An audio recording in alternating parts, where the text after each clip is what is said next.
My brother's son got drunk at a family meet and told everyone I was just the sad aunt who buys love. The crowd laughed, even his mom. I just left. A few days later, I did something that made them panic text me nonstop. I wanted to flip the entire table. Every insult, every laugh, every glance that passed between them like a private joke. I felt it like a slap. And yet, I didn't shout. I didn't cry. I didn't throw my glass or storm out like some tragic character in a second-rate drama. I just stood there silent while my nephew, the same kid whose rent, tuition, and groceries I paid for, called me a sad aunt who buys love. They all laughed. My brother, his wife, even my mother tried to cover her mouth like that would make it better. No one looked shocked. Just amused. Like it was all finally said out loud. I left before I did something I'd regret. But as I drove home, one thought curled around my mind like smoke. Don't bite the hand that feeds you. I could have cut them off then and there. But I didn't want revenge that burned fast and bright. I wanted it to unfold slowly, beautifully, like a lesson carefully taught. The boy wanted to humiliate me in front of everyone? Fine. But it was time he learned who held the leash he'd been chewing on. See, what none of them seemed to remember was that Chase's shiny apartment 2 states away, the one near campus with central air and a fitness center, was in my name. He couldn't even legally rent it without me. I'd found it, paid the deposit, and arranged everything. His parents didn't lift a finger. That night, while they were probably still passing around leftover ribs and giggling about how Aunt Grace finally cracked, I was on the phone with the landlord. He was polite, confused but cooperative. I offered to pay an additional month and a relisting fee if they could have the unit cleared out within the week. By morning, the paperwork was signed. Chase would be getting his notice by email and a knock on the door. When I woke up the next day, I had 22 unread messages. The first was from my brother. What did you do? The second was from Chase. Are you kidding me right now? The third was a missed call from my mom. I didn't reply to any of them. And that's when the real panic began. He didn't even read the email. That's what his roommate, Trent, told me later. Said Chase had been gaming all night, woke up around noon and found the eviction notice taped to the door like some kind of bad prank. Thought it was a mistake. Then thought it was a joke. Then started screaming. Meanwhile, I was at home in silk pajamas, pouring oat milk into my coffee and scrolling through property listings. I wasn't planning to buy anything. I just liked the peace of knowing I could. The phone started buzzing before noon. At first, I let the calls stack up just to see how many they'd leave. My brother went straight to fury. Texted me 4 times in a row. You need to fix this. No. This isn't funny. He's out of a place to live. I could almost hear his voice, that spoiled bark he'd had since we were kids. The one he always used when someone dared to tell him no. His wife, Kayla, tried the softer route. He was always the cleaner. The one who came in after Nate's mess and tried to mop it up with understanding. Grace, let's not escalate. Can we talk this out like family? Family. That word had started to feel like a leash. What none of them understood was that I hadn't snapped. I had finally paused. I had finally seen them clearly.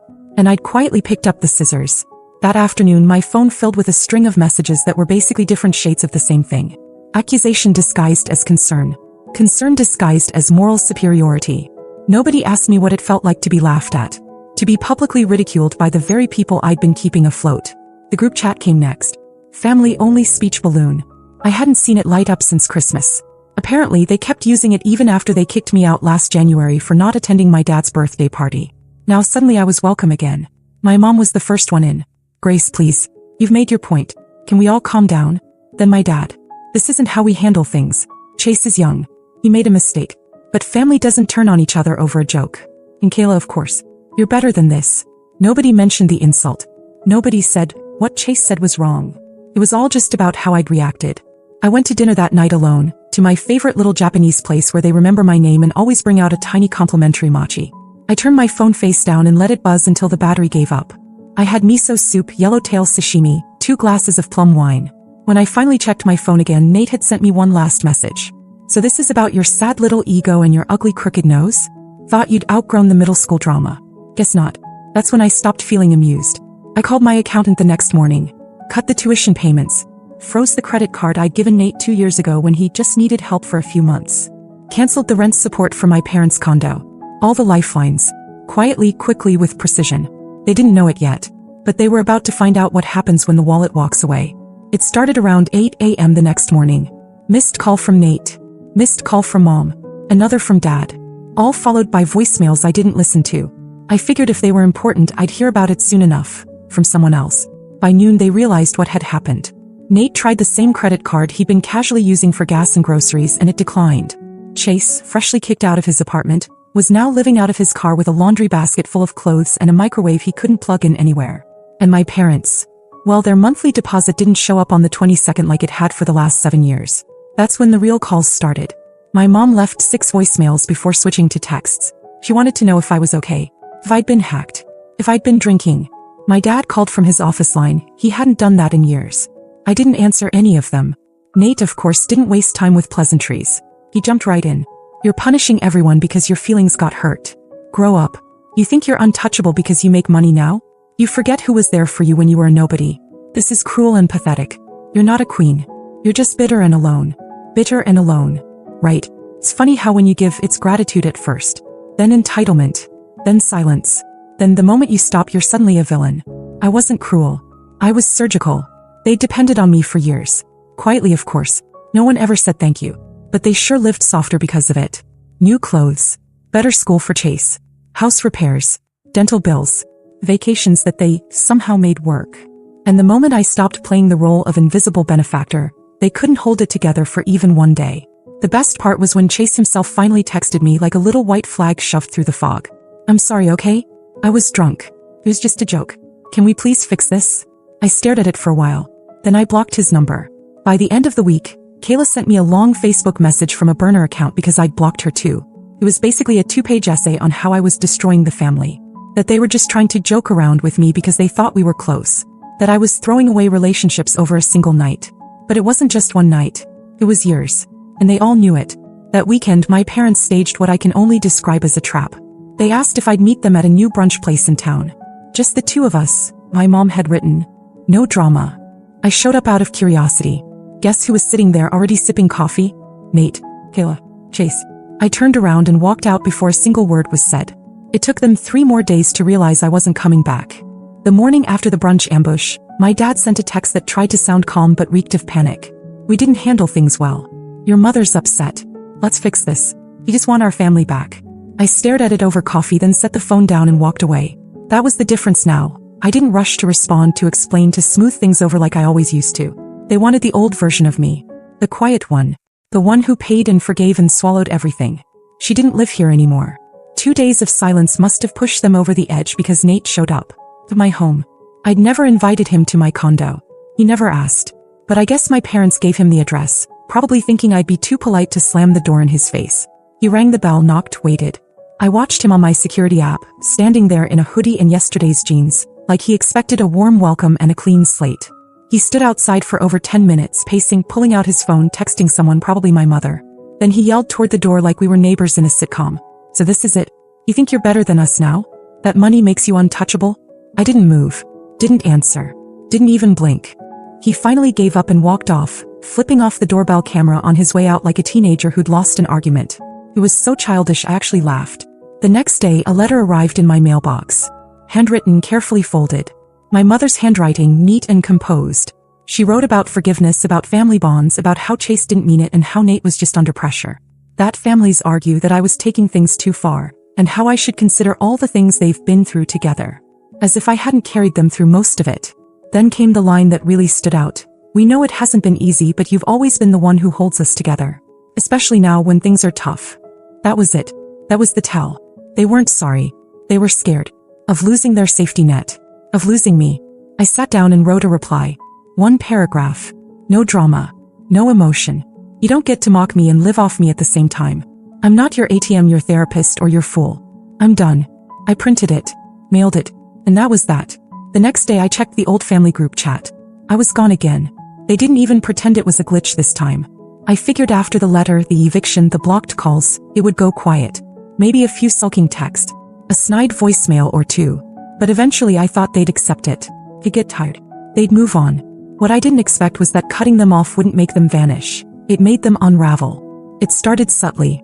A coworker I barely speak to stopped me in the hallway. Hey Grace. I didn't know your nephew dropped out of school. I blinked. That was news to me. I shrugged and walked away, but my mind was already turning. The next day, a cousin I hadn't spoken to since our grandmother's funeral tagged me in a Facebook comment under a photo of Chase bussing tables in a fast food uniform. Didn't he have that nice place downtown? What happened? Apparently, the version of events being shared with the family was selective.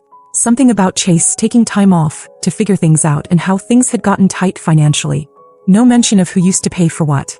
No mention of the tequila or the insult or the laughter. They were rewriting the story, except they couldn't keep it straight. People were asking questions. And Chase, who used to post filtered photos of poolside views and overpriced sneakers, was now suddenly very offline. Then I got a text from a number I didn't recognize. "Hi Grace, this is Mrs. Ferris, I'm Chase's advisor. I was told you might be able to assist with some academic paperwork related to his housing. Can we speak?" I didn't reply. I archived the message. He wanted to grow up so badly. Let him learn how leases and withdrawal forms work on his own. Then came something I really didn't expect. A knock at my office door. My assistant peeked in, awkward. "You have a visitor." Says she's your aunt? Lauren. She hadn't spoken to me in years. We barely exchanged greetings at weddings. But there she was, standing in my lobby holding a latte and a folded scarf. She looked tired. A little older.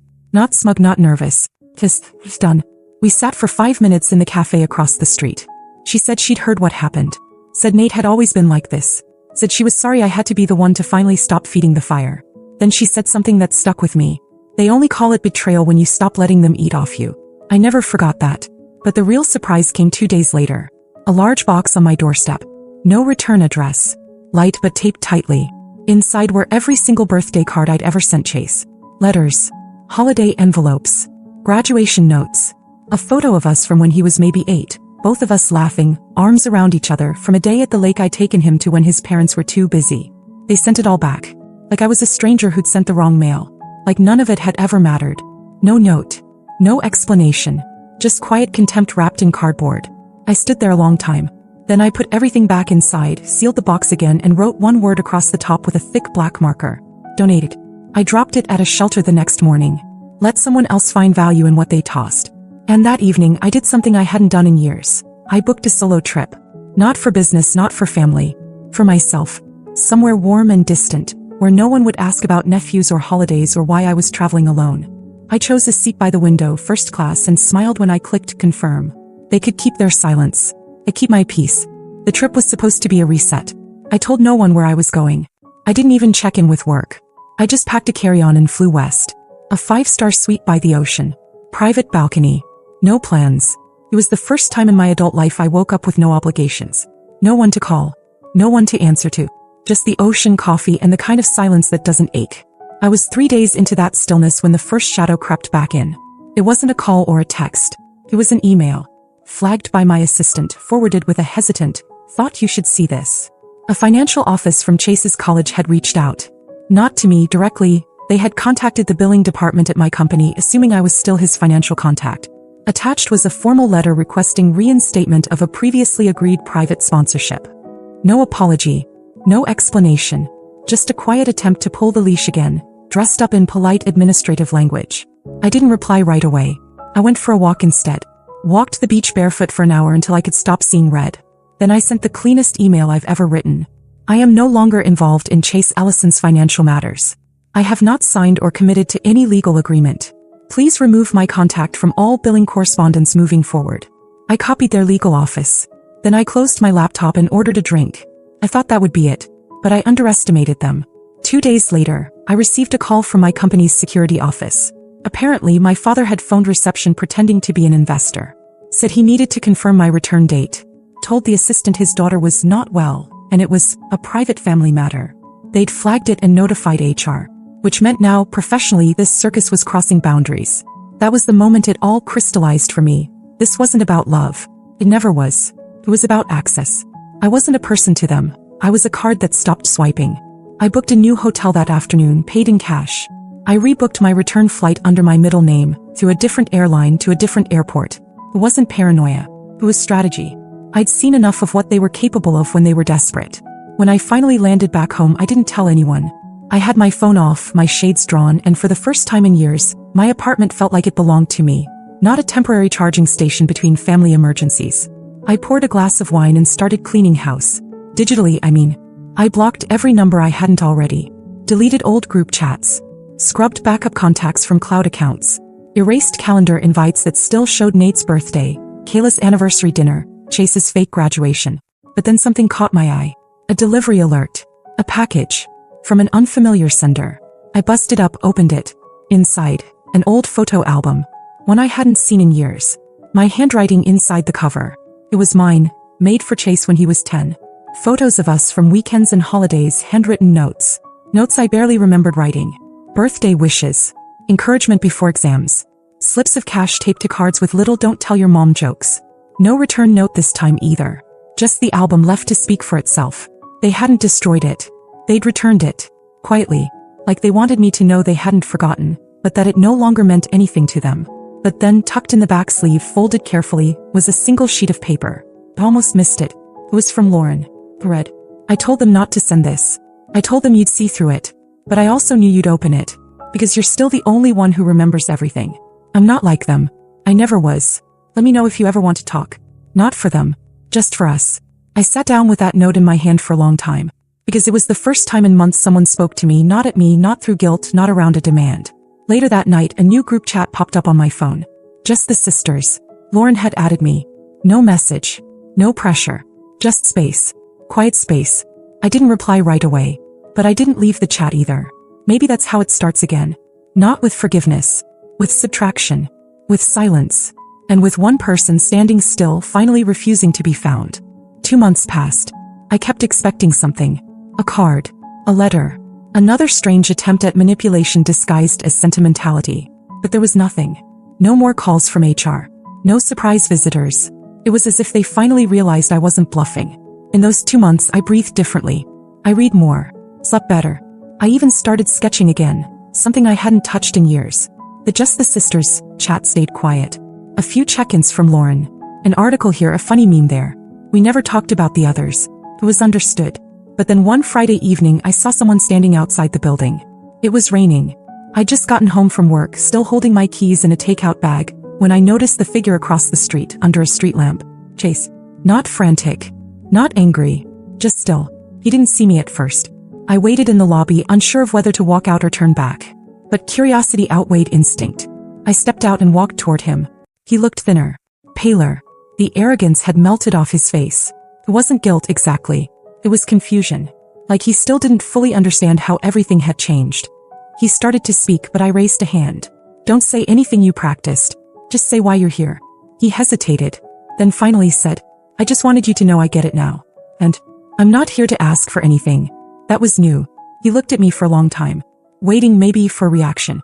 Softening. But I just nodded. Quietly. Good. He didn't try to hug me. Didn't linger. Just turned and walked away into the rain.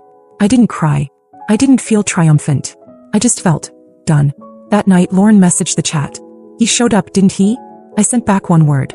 Yeah. She replied. They'll keep testing the door. But you're the one who locked it. And for the first time, I didn't feel like the villain. I felt like someone who'd finally come home.